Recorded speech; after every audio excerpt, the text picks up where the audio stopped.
Buckeye Nation, what's poppin'?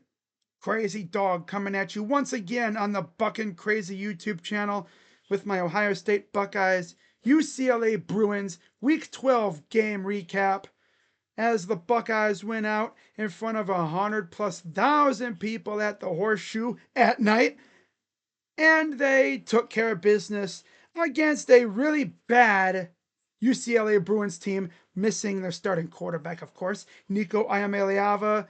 It was announced last night that he would be out tonight due to a concussion. So they had a redshirt sophomore Luke Duncan starting at quarterback, and honestly, he didn't do too bad. He didn't turn the ball over. I mean, other than that, he threw a touchdown. Ooh. But you look at what Ohio State did tonight, it was total domination from the beginning. Julian saying, not the greatest game on his end. Of course, no Cornell Tate again. And then Jeremiah Smith actually left the game early on as he was already questionable heading into this game. And some Buckeye fans were wondering why was he even playing. But, he wanted to give it a go. And he must have not felt right. So he didn't play the rest of the game, as he would finish with 4 receptions and 40 yards. Honestly, we're lucky he even did anything. A couple good plays. The play of the game for him, though, was making a one-handed catch, seemingly effortless, like he does it in his sleep. That dude continues to amaze me. Not even kidding. But Julian's saying, not a great game, but not bad either. 23 of 31 for 184 yards and a touchdown. Lincoln Keenholz went 3 for 3 for 34 yards at the end. Whoop-de-doo. The thing I was really impressed with, though, was our run game. Jackson, 15 carries, 112 yards, and a touchdown. Isaiah West, 8 carries, 61 yards, and a touchdown. But how about James Peoples? One of the guys who was slated to be one of our starters at the beginning of the year, right?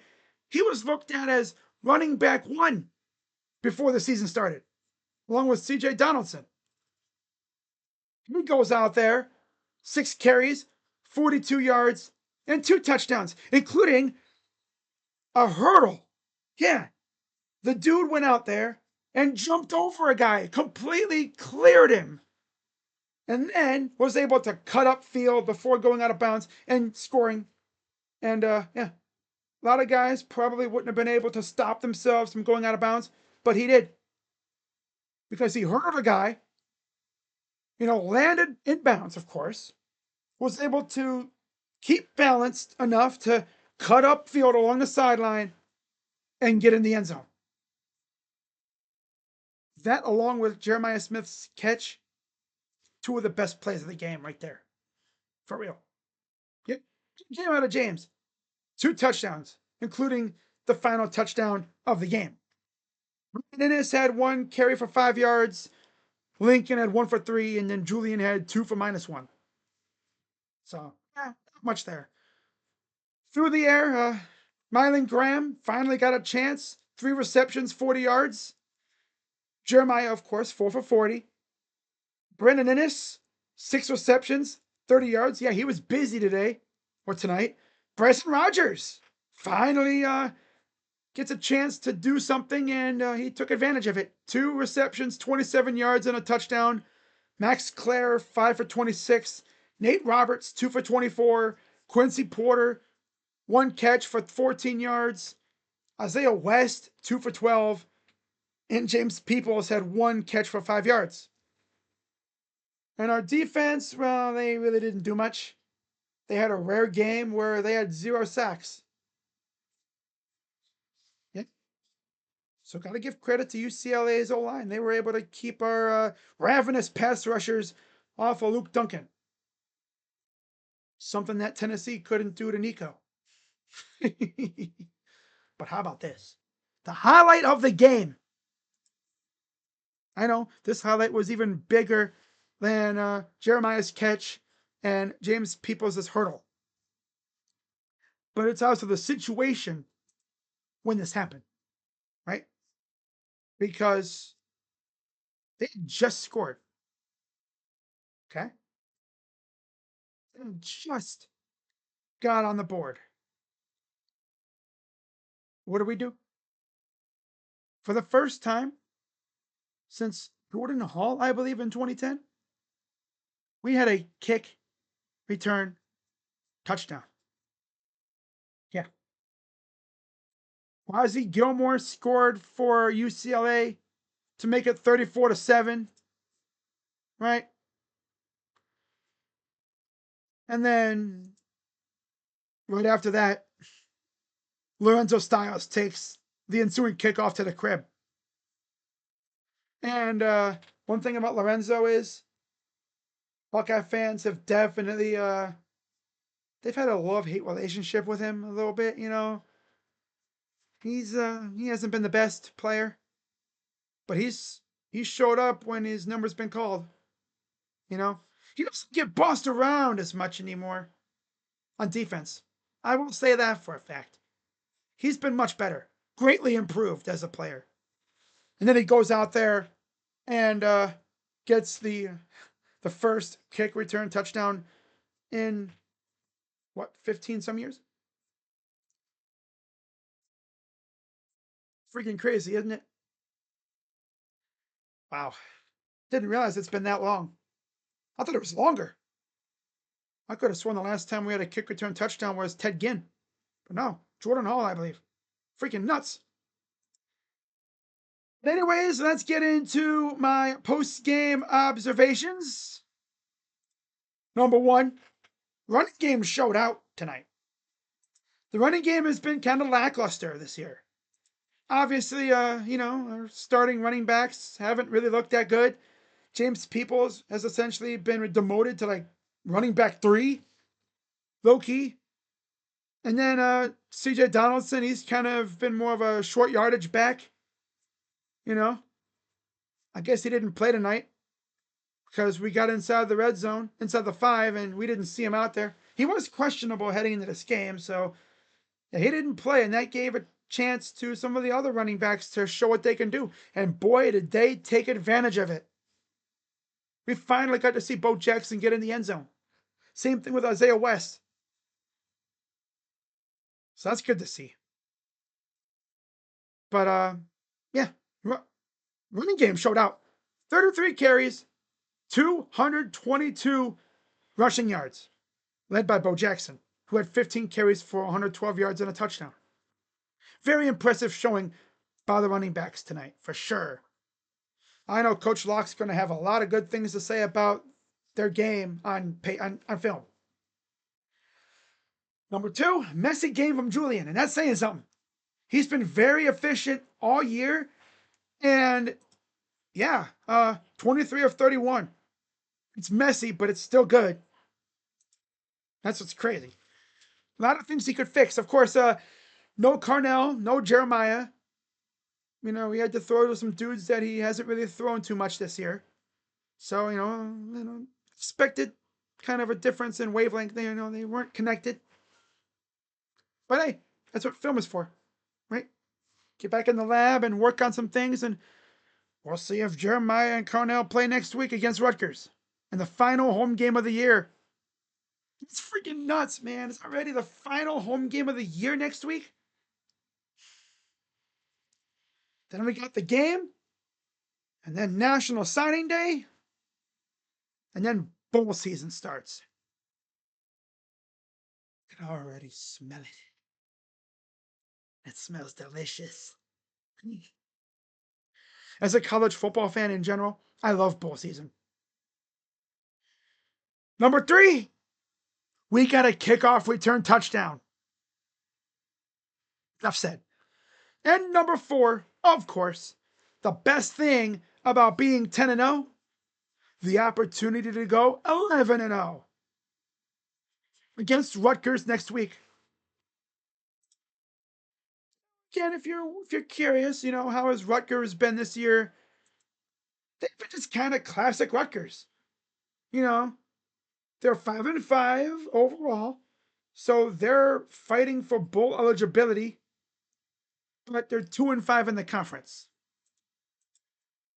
So, I mean, they're not bad. They're mid. And they're coming off a win against Maryland, 35-20. And that was last week.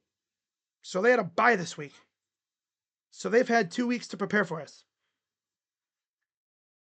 But you look at their schedule, they started off 3-0, beating Ohio and Miami, Ohio, and then smacking Norfolk State. Damn, really? Then they lose 4 in a row, losing to Iowa, Minnesota, Washington, and Oregon. Then they beat Purdue by 3, get smacked by Illinois, beat Maryland, and then they end with Ohio State next week, and then Penn State. So,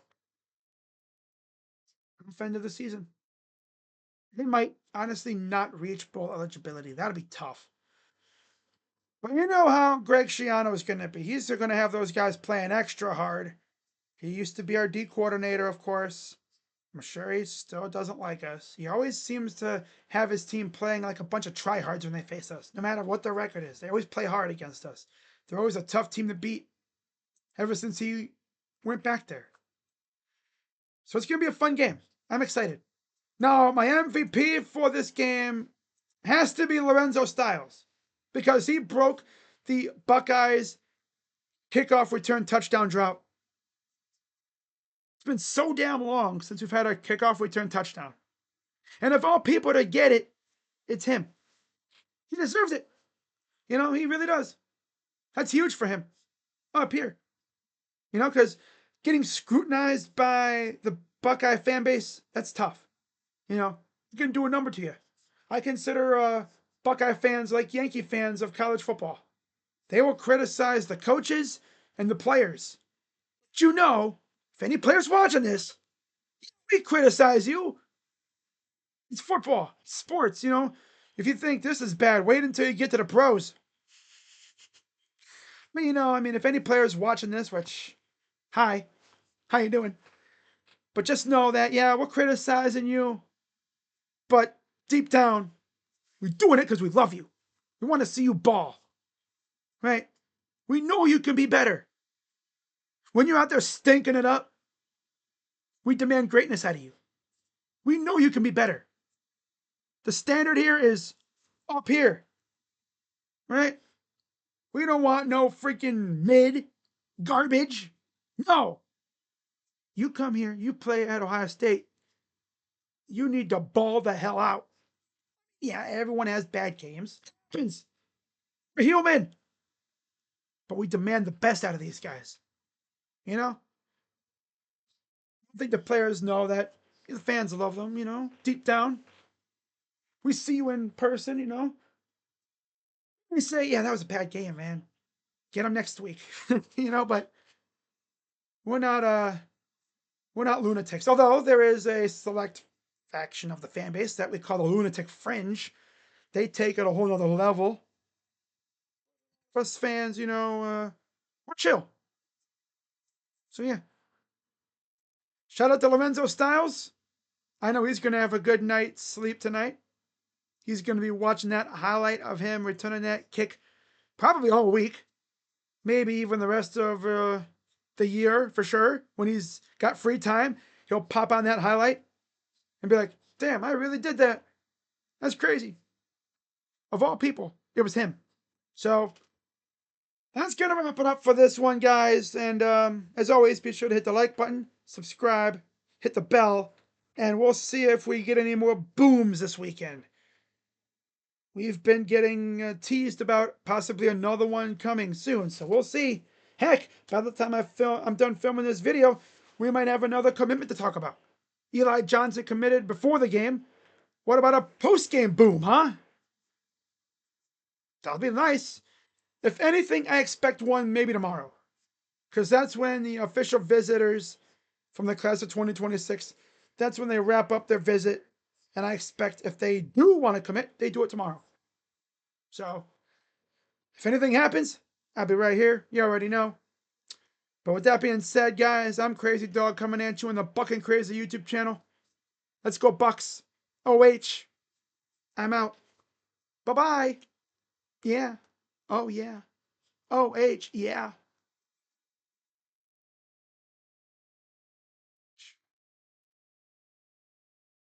Yeah.